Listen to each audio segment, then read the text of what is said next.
In the ancient land of Bharat, where kings once reigned with ideals carved in sandstone, stood a peculiar quartet of majestic lions, each with a gaze worthy of a philosophical riddle. Sculpted from a single hunk of polished rock, as if the rock had whispered the answers to life while being chiseled. These lions, you see, were not your typical lot basking in savannas or swatting flies with their regal tails. These sat on a lofty pillar erected by none other than Emperor Ashoka, a ruler renowned for swapping the sword for the sutra. Perched at Sarnath, where the Buddha once sermonized a medley of silent enlightenment after much meditation, possibly cross-legged and on a cozy lotus rock, these lions faced 4 directions. Perhaps they suffered with stiff necks from overseeing the exhaustive spread of Dharma to the global nooks and crannies of humanity. Underneath these lofty lions were magnificent beasts of another sort.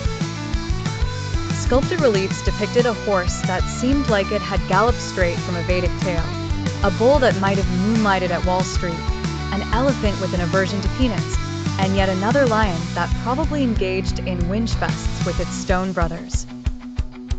To ensure the ensemble's jazz was complete, the carvings included Dharmachakras, wheels in a timeless dance illustrating the escapades of life and the moral statutes that grind the world onwards like a cosmic treadmill. Fast forward to 1950, and the lions found themselves in a new gig as top stars on India's national emblem. Duped in as they were by post-colonial circumstance, flanking the Ashoka chakra that resides center stage on the tricolor Indian flag, they elevated from rock stars to bureaucratic stars with some panache. Not just figures of old, but icons of heritage that symbolized Ashoka's rules of Dharma and the Buddha's soothing talk, they emanated stories of bygone days while holding court in modernity's spotlight. Despite being quite prehistoric in fashion, the 4-lion capital is still undeniably stylish and quintessentially Indian, the sandstone divas belting tunes of legacy, reminding one and all that while the sands of time shift, polished sandstone forever stands, or sits, atop a pillar in this case.